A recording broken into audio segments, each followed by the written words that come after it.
electromagnetic induction is a very important concept for engineering branches, क्योंकि इसकी practical application बहुत है।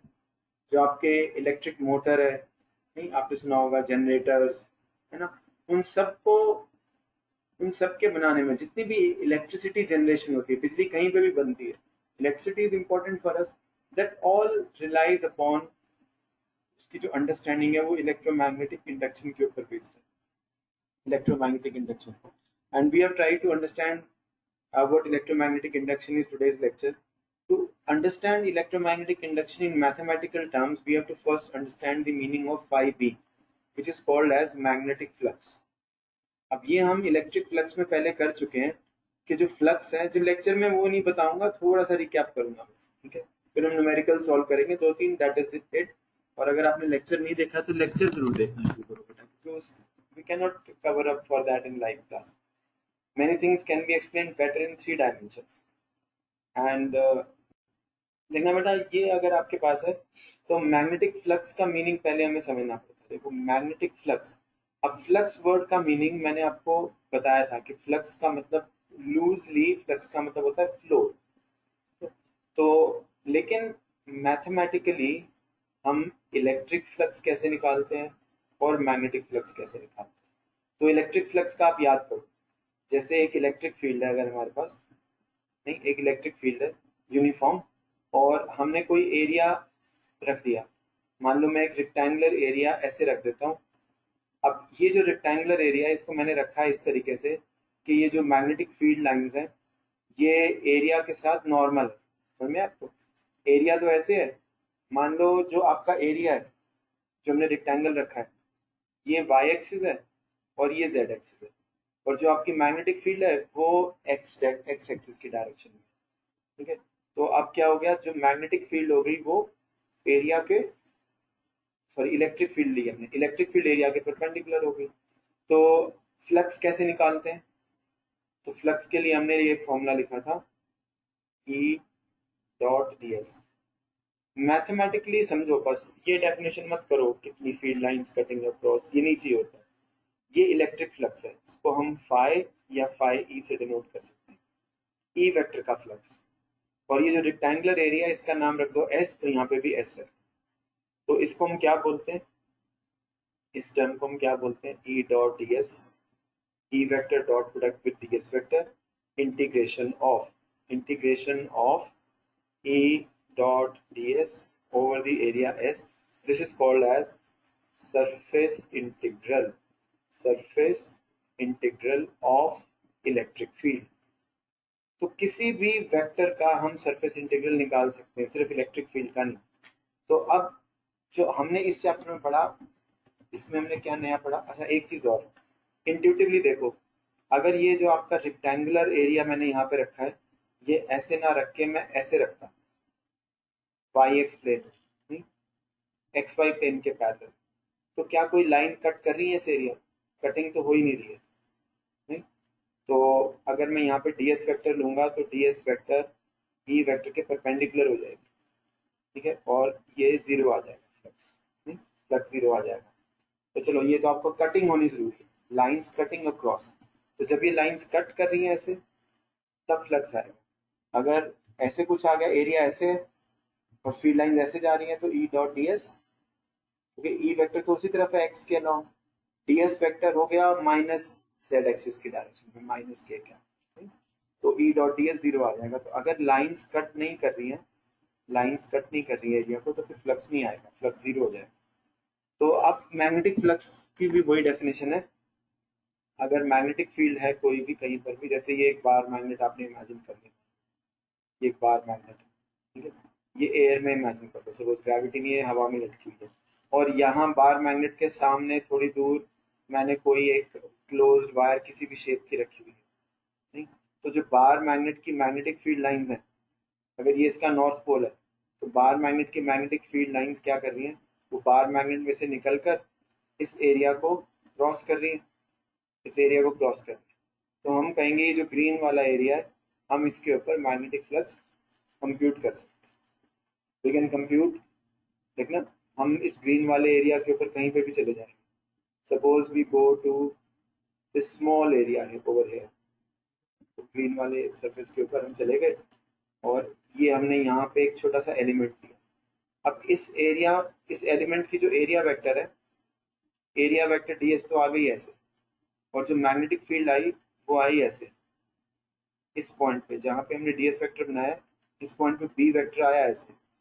तो small flux, small magnetic flux cutting across this small area, वो इतना small flux over this small area. लेकिन अगर हम इस पूरे एरिया को छोटे छोटे टुकड़ों में डिवाइड करके हर एक एरिया के लिए बी डॉट डी एस निकालें, हर एक एरिया के लिए, तो वो आ जाएगा total flux, total magnetic flux. और मैग्नेटिक फील्ड को टेस्ला में मेजर करते हैं, एरिया को मीटर स्क्वायर में।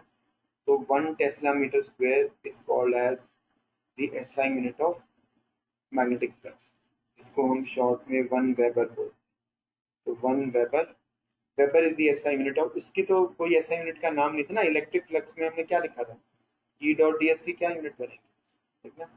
ई की यूनिट आती है न्यूटन पर कूलम, डी एस आता है मीटर स्क्वायर। तो इसको हमने शॉर्ट नेम से नहीं दिखाया। मैग्नेटिक फ्लक्स सबको पता चल जाएगा what is magnetic flux. So please take care. You need to listen to the lecture so that we can do something beyond the lecture here in the class. If you have any doubts, you can tackle those. तो बेटा ये ऐसे है। तो अब जो अभी मैं इमेज दिखा रहा था, आप देखो क्या। So this is from H.C. Verma's book, and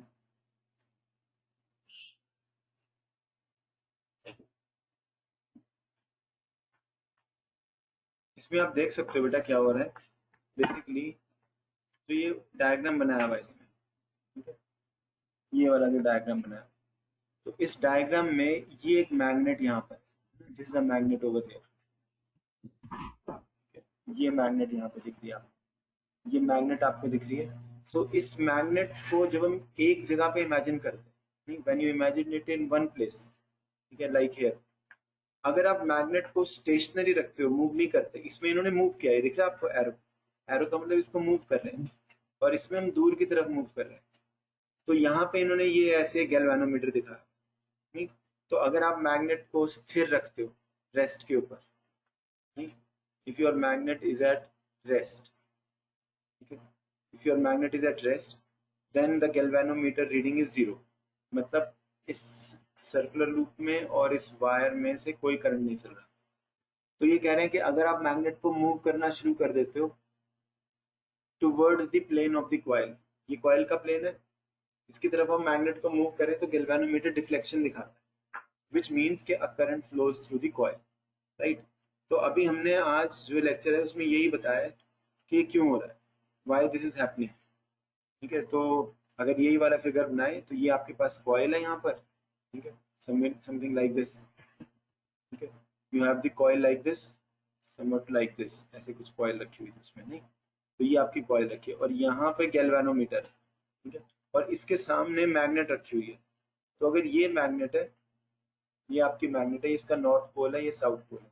तो मैग्नेट की जो मैग्नेटिक फील्ड लाइंस है, the magnetic field lines are coming out of the magnet and cutting across the plane of this coil,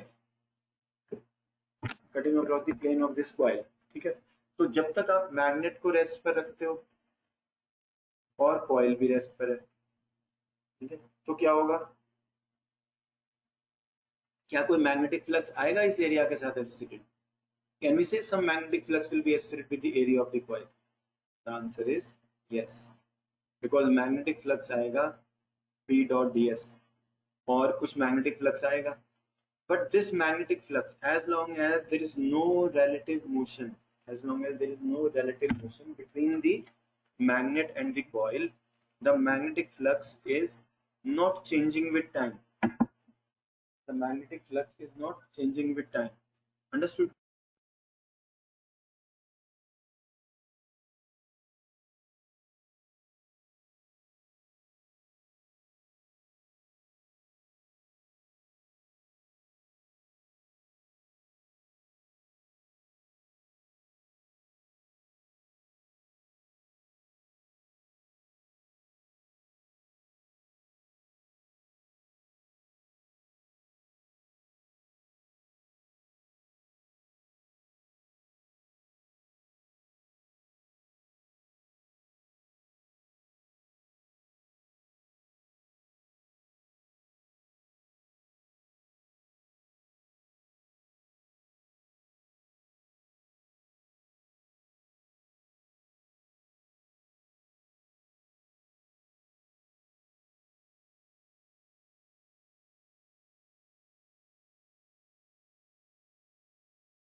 तो बेटा ये जब तक as long as there is no relative motion between the coil and the magnet, जब तक इस magnet के बीच में और कॉइल के बीच में कोई मोशन नहीं हो रहा तब तक ये फ्लक्स कांस्टेंट रहेगा, ठीक है ना। क्योंकि अगर आप ये सब उसमें एक्सप्लेन किया लेक्चर में, कहीं भी एक छोटा सा एरिया लोगे तो वहां पे जो बी की वैल्यू है और डीएस की वैल्यू है, ये डीएस वेक्टर है, ये बी वेक्टर है, तो इनके बीच में बी डॉट डीएस क्या होता है, बी का मैग्नीट्यूड डीएस का मैग्नीट्यूड कॉस ऑफ थीटा। तो जब तक थीटा चेंज ना हो, जब तक डीएस चेंज ना हो, जब तक बी चेंज ना हो, ठीक है, तब तक फ्लक्स कांस्टेंट रहेगा, ठीक है। लेकिन जब मैग्नेट को हम कॉइल की तरफ मूव करना शुरू कर देंगे, जब हम मैग्नेट को कॉइल की तरफ मूव करना शुरू कर देंगे तो इस कॉइल में से करंट चलने लग जाता है, current starts flowing in this coil. तो अगर हम यहाँ से देख रहे हैं, इधर से पीछे से, है ना, मैग्नेट को अपनी तरफ आते हुए, तो कॉइल में से करंट ऐसे चलेगा क्लॉकवाइज, है ना, या वो एंटी क्लॉकवाइज चलेगा, या करंट ऐसे चलेगा, ऐसे, है ना, उल्टा, ऐसे ऐसे ऐसे ऐसे चलेगा। एक तो हमें करंट की डायरेक्शन बतानी है, we have to tell the direction of the current. दूसरा हमें ये बताना है कि करंट कितना फ्लो करेगा, how much current, how much current flows through it. तो इन दोनों के लिए दो लॉज हैं जो इंटीमेटली रिलेटेड है, एक तरीके से, मतलब बिल्कुल एक जैसे आपस में रिलेटेड है।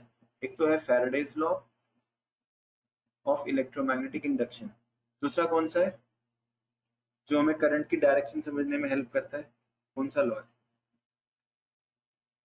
There is a law which helps us to understand which direction the current starts flowing in. तो लगता है वो आपके इसमें आया नहीं है। हाँ, ये डिस्कस हुआ क्या नहीं, सभी डिस्कस्ड कंप्लीटली लेंस लॉ। हाँ ठीक है, Lenz law it was discussed completely, okay fine. तो बेटा इसमें देखो, जो मैं आपको बता रहा हूँ बुक्स में नहीं मिलेगा, इसलिए समझ लेना चाहिए, ठीक है, एक बार देख लो आप। तो जैसे यही वाला सर्किट था, अच्छा था, वो मैंने रिमूव कर दिया। जैसे अगर मान लो मैं इसी को ले लेता हूँ, है ना, इसी चीज को ले लेता हूँ कि हमारे पास ये कॉइल है, ये गैल्वेनोमीटर है। तो गैल्वेनोमीटर के बारे में हम पहले व्हीटस्टोन ब्रिज में डिस्कस कर चुके हैं। इसमें ऐसे एक स्केल होता है और स्केल के बीच में जीरो होता है। नॉर्मली जीरो यहाँ होता है ना, यहाँ जीरो होता है, तो इसमें बीच में जीरो होता है, और गैल्वेनोमीटर में कोई करंट फ्लो नहीं कर रहा तो नीडल ऐसे रहेगी, और ये नीडल इस तरफ भी जा सकती है, ये नीडल इस तरफ भी जा सकती है, डिपेंडिंग अपॉन कि करंट किस तरफ फ्लो कर रहा है। गैल्वेनोमीटर में पॉजिटिव नेगेटिव एंड्स नहीं होते। और अब हम क्या करते हैं, अब हम यहाँ पर बार मैग्नेट को रख देते हैं सामने, बिल्कुल सामने, ये उसका नॉर्थ, ये इसका south.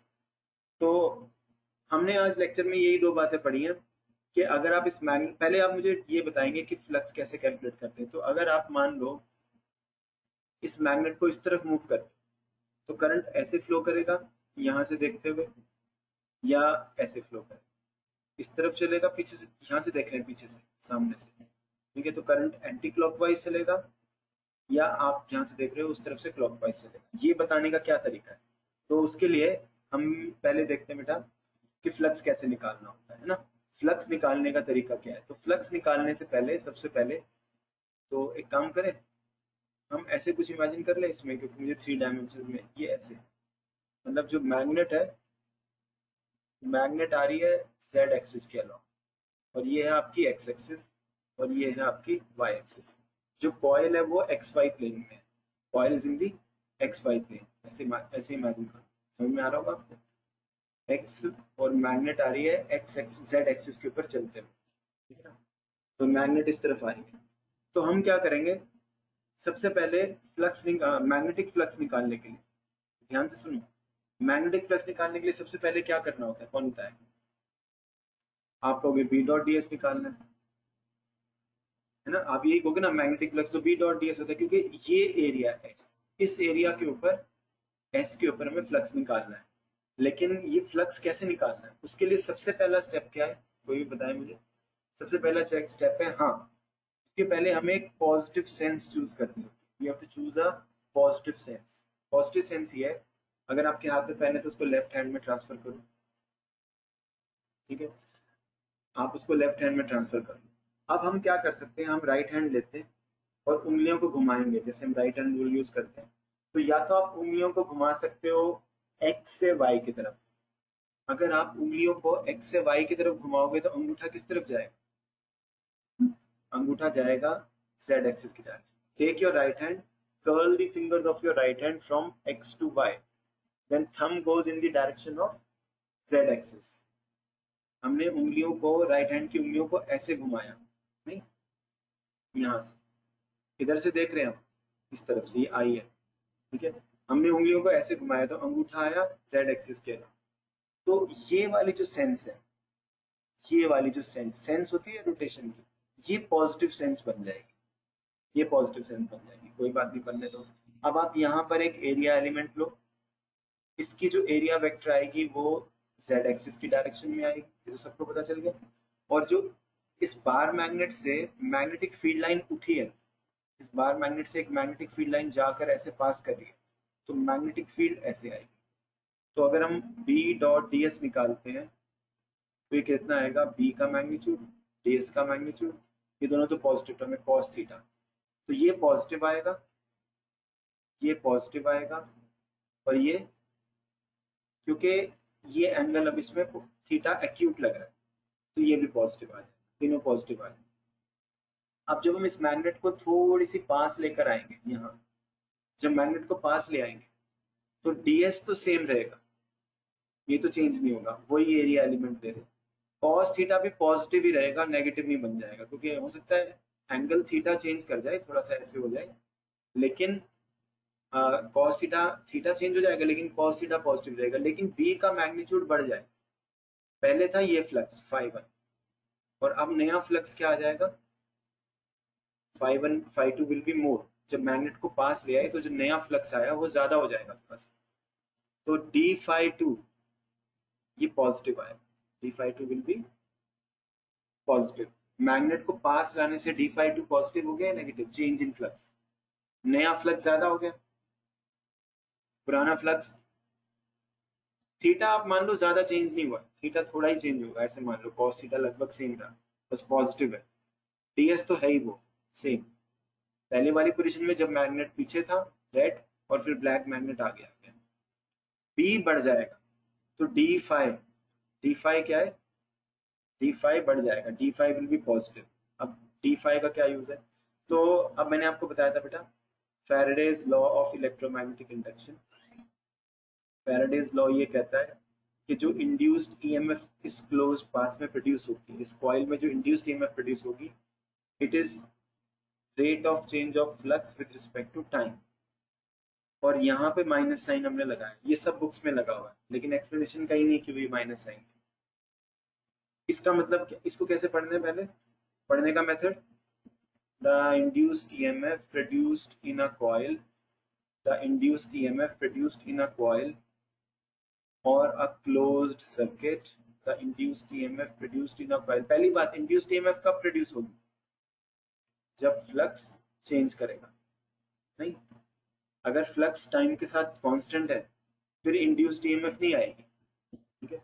So if flux starts changing with time, then इसमें एक बिना, इस क्लोज्ड पाथ में बिना किसी सेल या बैटरी के करंट फ्लो कर रहा है. So induced EMF will be produced when magnetic flux changes with respect to time in a closed loop, in a closed circuit. And the value of the induced EMF is given by this formula. धीरे धीरे clear हो जाएगा आपको कि ये कैसे value देगी. पर इंड्यूस्ड ईएमएफ 2 वोल्ट आएगी, 3 आएगी, 4 आएगी, वो इससे पता चलेगा. अगर मैग्नेट को हम जल्दी जल्दी मूव कर रहे हैं तो rate of change of flux time से के साथ ज्यादा आ जाएगा. मैग्नेट को धीरे धीरे ला रहे हो तो कम आएगा, तो इसको फास्ट मूव करोगे तो इंड्यूस्ड ईएमएफ ज्यादा आनी चाहिए. और भी तरीके होते हैं इसको इंक्रीज करें. So if the rate of change of flux with time is larger, then more EMF is produced and more current will flow in this loop, which can be, तो इलेक्ट्रिसिटी ऐसे ही बनाते हैं, जो भी करंट फ्लो हो रहा है वो ऐसे ही हो रहा है हर जगह, ठीक है. चलो एनीवे, तो अब d∅ क्या आया बताओ बेटा. देखो dt क्या है, dt तो पॉजिटिव होता है हमेशा, क्योंकि घड़ी में देखो, घड़ी में टाइम कैसे जाएगा, स्टॉप वॉच में 2 सेकंड से 4, फिर 4 से 6, तो 4 से 6 तक dt आ गया positive, because dt is always final time minus initial time, ठीक है. तो ये अगर हमने इस डायरेक्शन को पॉजिटिव मान लिया था, पॉजिटिव सेंस देखा आपने कौन सी ली थी, पॉजिटिव सेंस कौन सी ली थी हमने? ये वाली सेंस को पॉजिटिव लिया था, इस सेंस को, ठीक है। तो उसकी वजह से डी फाइव पॉजिटिव हो गया, डी टी होता ही पॉजिटिव है, तो इंड्यूस्ड ईएमएफ किस तरफ आएगी? अगर ये पॉजिटिव है, ये पॉजिटिव है, तो इंड्यूस्ड ईएमएफ आएगी नेगेटिव सेंस में। नेगेटिव सेंस में मतलब इंड्यूस्ड ईएमएफ आएगी इस सेंस में, ऐसे, ये नेगेटिव सेंस, मतलब करंट ऐसे फ्लो करे, इतना सिंपल है देखो, ठीक है। माइनस साइन की इंपॉर्टेंस ये समझ में आएगा बेटा? अब आप कहोगे करंट तो हमेशा ही ऐसे फ्लो करेगा, लेकिन ऐसा नहीं है। हाँ, क्लॉकवाइज एंटी क्लॉकवाइज को ध्यान से यूज करना है। जहां से हम देख रहे हैं वहां से क्लॉकवाइज, जहां से मैग्नेट आ रही है, अगर आपकी आई यहां से होती तो एंटी क्लॉकवाइज, ठीक है। इसलिए क्लॉकवाइज एंटी क्लॉकवाइज को ध्यान से यूज करना है। From, if we are looking from positive Z axis, ठीक है, देन इट इज क्लॉकवाइज, ठीक है। तो ये माइनस साइन की, तो ये इंड्यूस्ड ईएमएफ का फॉर्मूला है minus D phi by D T, इसमें माइनस साइन की ये इंपॉर्टेंस है। I hope it is understandable to you. अब इसी को हम ऐसे भी एक्सप्लेन कर सकते हैं, नहीं, इसी सर्किट में अगर हम मैग्नेट को दूर ले जाते, मैग्नेट को दूर ले जाते तो क्या आता? डीएस सेम रहता, कॉस थीटा फिर पॉजिटिव रहता और ज्यादा चेंज नहीं होता, बी कम हो जाता। अब बी कम होने से डी फाइव नेगेटिव हो जाता, और डी टी होता ही हमेशा पॉजिटिव है। अब डी फाइव के साथ नेगेटिव साइन लगा देंगे तो इंड्यूस्ड ईएमएफ क्या आ जाएगी? जब डी फाइव है ही नेगेटिव और एक माइनस साइन और है तो पॉजिटिव आ जाएगी, फिर इस तरफ करंट फ्लो कर। तो मैग्नेट को पास लाने से करंट और दूर ले जाने से अलग डायरेक्शन में फ्लो करता है। अब ये चीज सब जगह एक्सप्लेन की हुई है, तो एक बार देख लेते हैं, ये समझाएगा बेटा?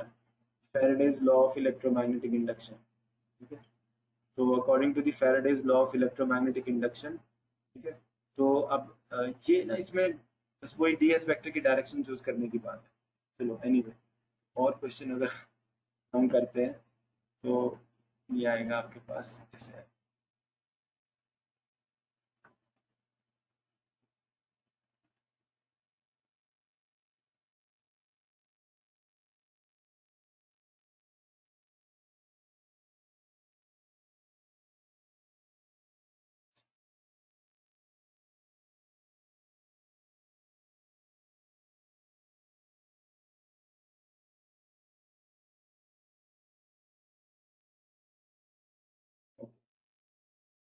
है ना बेटा? अब ये वाला क्वेश्चन बहुत अच्छा है, इसी टाइप का क्वेश्चन बहुत बार एग्जाम्स में आता है, बोर्ड एग्जाम्स में। ये देखो, किया था हमने क्लास में भी ऐसा। पढ़ना क्या दिया बेटा इसमें?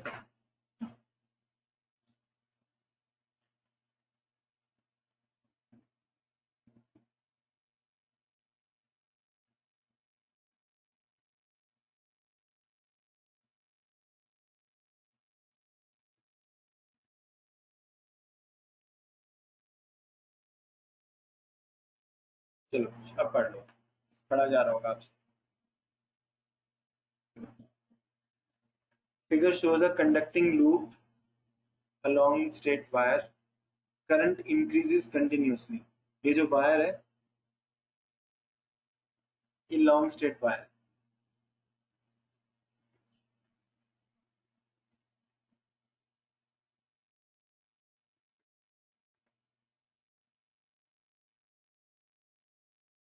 ये कुछ सेटिंग में प्रॉब्लम है। चलो एनीवे यहीं पे देख लेते हैं, देखना बेटा। तो इसमें आपको क्या करना पड़ेगा, आपको इसके अंदर दोबारा से एक डायरेक्शन को पॉजिटिव और एक को नेगेटिव मानना पड़ता है। तो कैसे करोगे इस क्वेश्चन में? Before we apply Faraday's law, इसमें हमें डायरेक्शन बतानी है इंड्यूस करंट।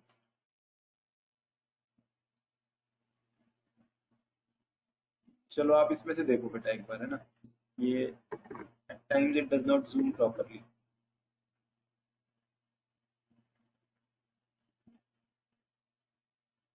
देखो, इसको हम कैसे करेंगे? जो ये वाली डायरेक्शन, ये वाले डायरेक्शन को हम पॉजिटिव सेंस मान लें, छोटा दिख रहा होगा, है ना? ठीक है, अगर आप इस डायरेक्शन को पॉजिटिव सेंस मान लोगे तो क्या होगा?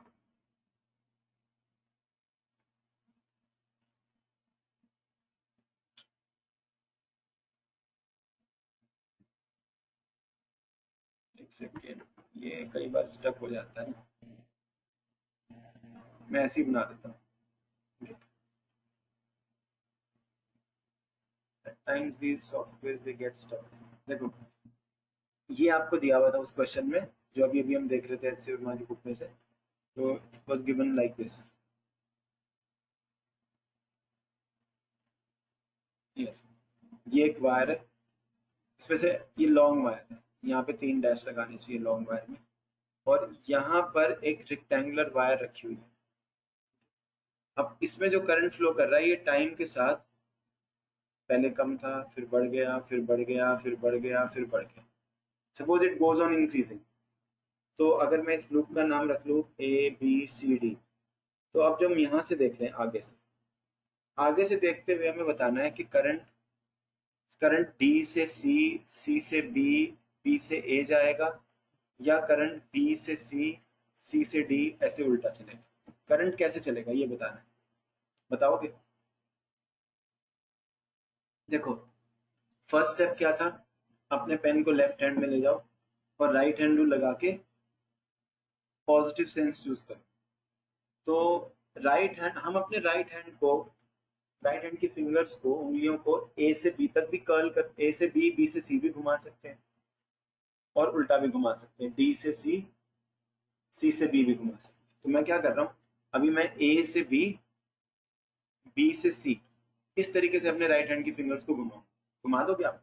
Take your pen in your left hand and curl the fingers of your right hand so that the fingers of your right hand go from A to B to C to D. तो ये positive sense हो गई, ठीक है। उसके बाद क्या करना है, यहाँ पे एक एरिया लो। यहाँ पे एक एरिया लेने से क्या होगा, ये पॉजिटिव सेंस का क्या यूज होता है? पॉजिटिव सेंस का यूज ये होता है कि जो अंगूठा है उस डायरेक्शन में डीएस फैक्टर लेनी होती है। तो अगर हम राइट हैंड लगाएंगे तो थंब किस तरफ आएगा, अगर हम इस ए से बी को पॉजिटिव सेंस लेंगे तो इसकी जो एरिया वेक्टर आएगी इस एरिया की, वो आ जाएगी इस तरफ, डीएस फैक्टर, ठीक है। ये काम खत्म। तो पॉजिटिव सेंस का काम सिर्फ डीएस वेक्टर की डायरेक्शन बताना है, समझ आएगा? अब देखो आप, अब हम इस वायर पर जाएंगे। अब जहां पे हमने ये एरिया वेक्टर बनाई है डीएस वेक्टर, इस वायर की मैग्नेटिक फील्ड किस तरफ है, इस पॉइंट पर वायर की मैग्नेटिक फील्ड, उसके लिए आप राइट हैंड रूल लगाओ।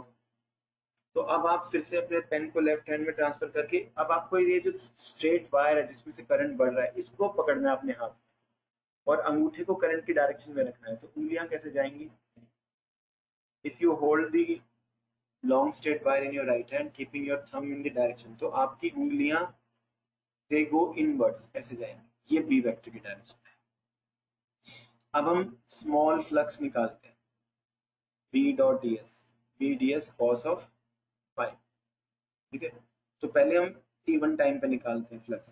t1 टाइम पे कितना फ्लक्स आएगा, b का, मैं ये तो पॉजिटिव है, b भी पॉजिटिव, ds भी positive. What about cos five, cos five minus 1 है तो नेगेटिव लिख, ठीक है।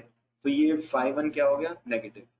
व्हाट अबाउट फाइव टू, अब ये करंट बढ़ गया, नहीं यहाँ पे b1 आया, यहाँ पे ds, ठीक है, और ये दोनों पॉजिटिव, ये पूरा नेगेटिव। अब b2 क्या हो जाएगा, जब करंट बढ़ जाएगा, ये करंट i1 से i2 चला गया, बढ़ गया, तो b2 भी बढ़ जाएगा। तो मतलब पहले ही आ रहा था -100 और अभी आ जाएगा -200। तो डी फाई क्या है, बाद वाले फ्लक्स में से पहले वाले फ्लक्स को माइनस करो। तो अगर हम इसमें से इसको माइनस करेंगे तो नेगेटिव आंसर आएगा कि नहीं, D phi will be negative value, -200 में से इसको माइनस करें तो डी फाई नेगेटिव वैल्यू आता है। अब उससे क्या होगा, उससे minus D phi by D T, देखो क्या आता है, पॉजिटिव या नेगेटिव।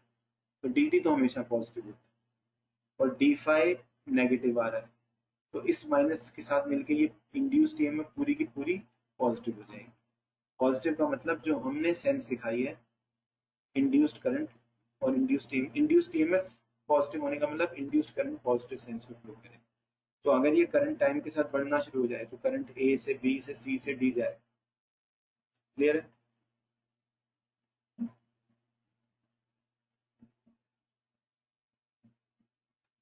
इसको समझने में बच्चों को मुश्किल आती है, इसलिए मैंने इसको बता दिया है।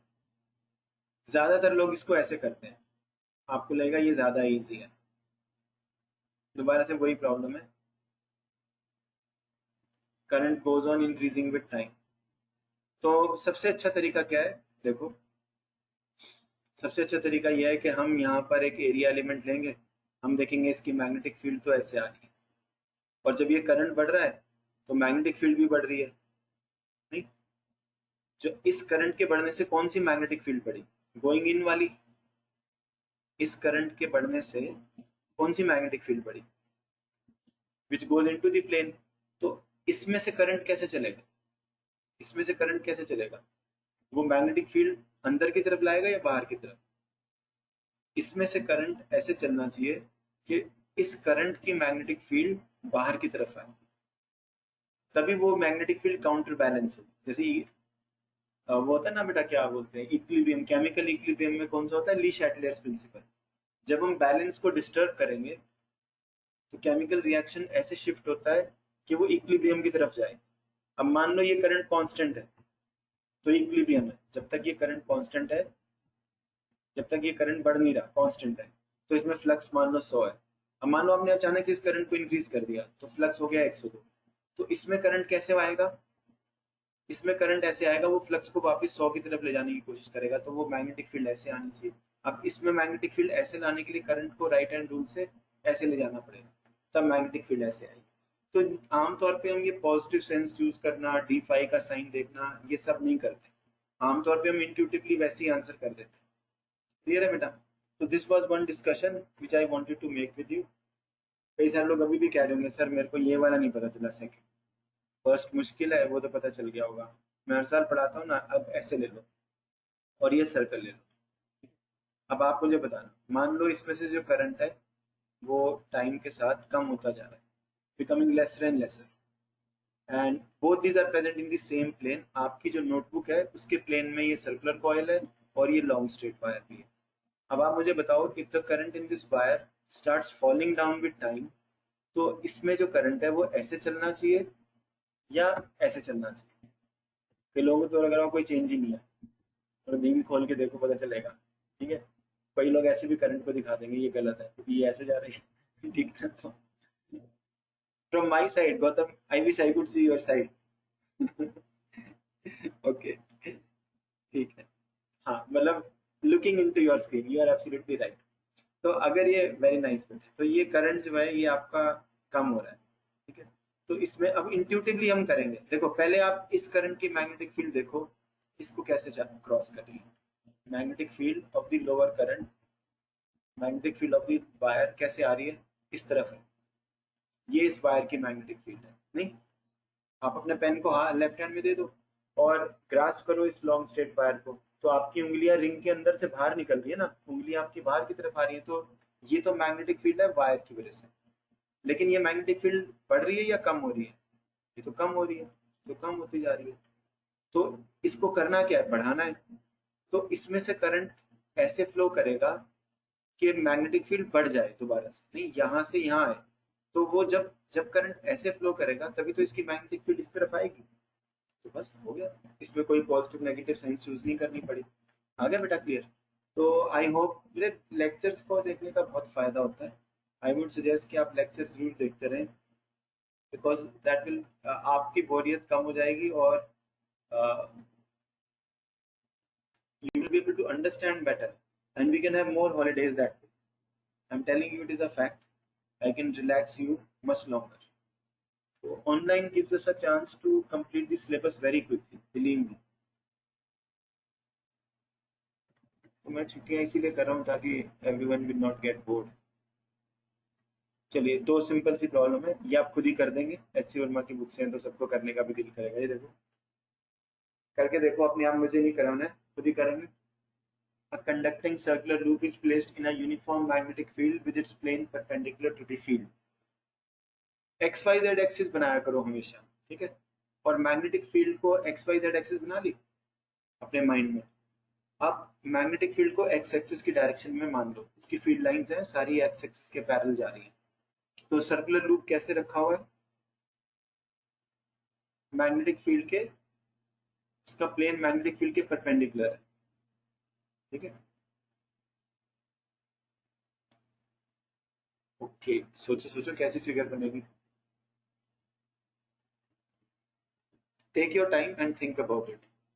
Late us assume that Surma knows his English and we also know the same.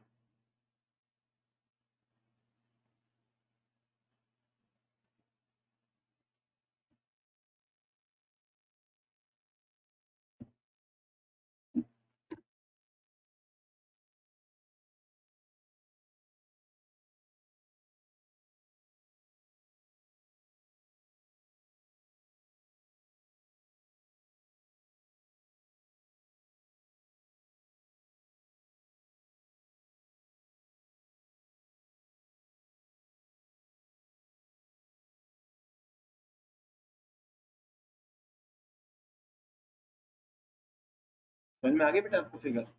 Time ले रहे हो कि नहीं?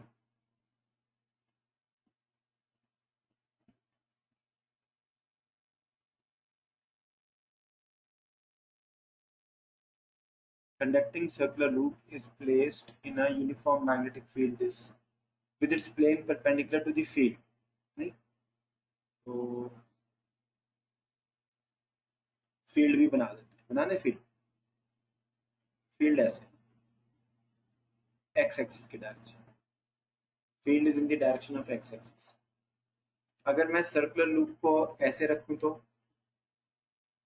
एक्स वाई प्लेन के पैरेलल। अगर मैं सर्कुलर लूप को ऐसे रखूं तो क्या इसका जो प्लेन है वो मैग्नेटिक फील्ड के परपेंडिकुलर हुआ? अगर मैं सर्कुलर लूप को एक्स वाई एक्सिस के पैरेलल रखूं, सपोज मैं एक बैंगल को एक्स वाई प्लेन के पैरेलल रख देता हूं, तो मैग्नेटिक फील्ड लाइंस तो जो आ गई वो इसके प्लेन में ही आ गई, they are not perpendicular. Find the induced EMF in the loop, जिस बाद में है plane perpendicular to the field. तो प्लेन है ये, क्या ये मैग्नेटिक फील्ड के परपेंडिकुलर है या पैरेलल है? Is this plane perpendicular to the magnetic field और पैरेलल टू इट? ये तो पैरेलल है। अगर मैं सर्कुलर लूप को ऐसे रखूंगा, ऐसे, इस तरीके से, ठीक है, मतलब सेंटर यहाँ पर आ रहा है, अब ये फील्ड लाइंस ऐसे कट करेंगे, ठीक है। Now these field lines are cutting across this, so now the magnetic field का जो प्लेन है, मैग्नेटिक फील्ड का जो प्लेन है वो मैग्नेटिक फील्ड लाइंस के परपेंडिकुलर है, ठीक है। समझ में आ गया होगा? तो बस अब हमें क्या करना है, अब ध्यान से देखना बेटा, ये ना मैथमेटिकली करना होता है। दो चीजें एक बार ध्यान से सब बच्चे देखेंगे। मैग्नेटिक फ्लक्स हमने ये लिया था, ये लिया था, तो अगर मान लो किसी भी एक टाइम टी के ऊपर, किसी भी एक टाइम टी के ऊपर यहाँ पर मैग्नेटिक फील्ड, यहाँ पर, यहाँ पर, यहाँ पर, यहाँ पर, हर जगह सेम है, मतलब पूरे लूप के एरिया के ऊपर मैग्नेटिक फील्ड अगर सेम है, इसको हम बोलते हैं a magnetic field uniform in space. मतलब स्पेस में अलग अलग पॉइंट्स के ऊपर मैग्नेटिक फील्ड की वैल्यू सेम है किसी भी एक टाइम टी के ऊपर। यहाँ पे भी मैग्नेटिक फील्ड है जितनी भी, मान लो बी, तो यहाँ पे भी मैग्नेटिक फील्ड है सेम, ठीक है। लेकिन थोड़ी देर के बाद अगर ए पॉइंट की मैग्नेटिक फील्ड मान लो बन गई b/2, लेकिन तब बी की भी बन गई b/2, तो ये क्या है, ये टाइम वेरिंग मैग्नेटिक फील्ड हो जाएगी। क्या हो जाएगी? Time varying magnetic field, but it will still be uniform in space. लेकिन एक ऐसी फील्ड हो सकती है जो टाइम के साथ भी वेरी ना करे, मतलब थोड़ी देर के बाद भी फील्ड उतनी रहे, थोड़ी देर बाद की भी ए पॉइंट पे उतनी रहे, तो वो uniform in space and uniform in time. तो ध्यान से समझो, यूनिफॉर्म इन स्पेस और यूनिफॉर्म इन टाइम ये समझना जरूरी है इंडक्शन के चैप्टर में। When is a field said to be uniform in space? When at different points in space it has the same value at a given time. When it is said to be uniform in space as well as uniform in time, when at any given point it does not change with time, as well when its value at different points in space is also the same. ठीक है, ये समझना जरूरी है। तो इसमें magnetic field तो ना तो चेंज कर रही है टाइम के साथ और ना चेंज कर रही है स्पेस में। तो जब मैग्नेटिक फील्ड स्पेस में चेंज नहीं करती तो हम इसको ऐसे ले लेते हैं, ये जो डॉट यहाँ था इस डॉट को मैंने यहाँ लिख दिया, तो ये आएगा बी डॉट ए, ये आएगा बी ए। अब क्योंकि इसमें एंगल चेंज नहीं कर रहा है, वो कांस्टेंट है, तो मैग्नेटिक फ्लक्स की वैल्यू किसी भी टाइम के ऊपर इतनी आ गई। लेकिन इसमें बी तो चेंज नहीं कर रहा टाइम के साथ, लेकिन एरिया टाइम के साथ चेंज कर रहा है। नहीं, एरिया आपके पास आ रहा है, एरिया होता है पाई आर स्क्वायर सेकेंड। ठीक है, अब D phi by D T कितना आता है, क्योंकि इंड्यूस्ड ईएमएफ निकालनी है, तो इंड्यूस्ड ईएमएफ क्या होती है, माइनस भी होता है, माइनस को बाद में लगा देंगे। तो बी और पाई तो कांस्टेंट है, तो D by D T of R square, D by D T of R square. समझ में आया बेटा, क्योंकि ये तो कांस्टेंट है, जब हम इसका डेरिवेटिव लेंगे। मैं मेडिकल वालों के लिए थोड़ा ज्यादा एक्सप्लेन करता हूँ, D by D T of this, D is not changing with respect to time. ठीक है, तो अब ये आपको कैलकुलेट करना आना चाहिए, you must know how to find this. तो ये नॉन मेडिकल वालों के लिए तो कोई चैलेंज ही नहीं है, मेडिकल वालों की हेल्प के लिए एक बार बता देता हूँ। अगर ये टी स्क्वायर होता तो हम क्या कर देते, 2t, लेकिन अब ये है आर स्क्वायर, तो हम क्या करेंगे, तो टेम्परेरी तौर पे पहले r को t मान और डिफरेंशिएट कर दो 2r, है ना, r को t मान के डिफरेंशिएट कर दिया। अगर टी स्क्वायर होता तो क्या करते, 2t, लेकिन यहाँ r है, तो r को भी t मान लेंगे तो क्या कर देंगे, 2r, लेकिन साथ में dr बाई dt और लिखना पड़ेगा, है ना। तो ये ध्यान रखेंगे, तो इसका डेरिवेटिव आएगा b into pi 2r dr by dt, और फिर माइनस तो लगा देना बाद में जरूरत पड़ेगी, तो मैग्नीट्यूड निकालना होता है, इंड्यूस्ड ईएमएफ कितनी आएगी। तो b मालूम है, पाई मालूम है, रेडियस हमें क्या दिया, देखो इन्होंने कहा है कि जब रेडियस 2 सेंटीमीटर है तब इंड्यूस्ड ईएमएफ की वैल्यू निकालो, तो जो वैल्यू पुट करो, D R by D T दिया हुआ आपको, देखो D R by D T कितना है, कोई बता सकता है D R by D T कितना है, वो ये है, कि माइनस है बेटा, क्योंकि रेडियस कम हो रहा है, मीटर्स पर सेकंड में लेना पड़ेगा, -10 की पावर -3।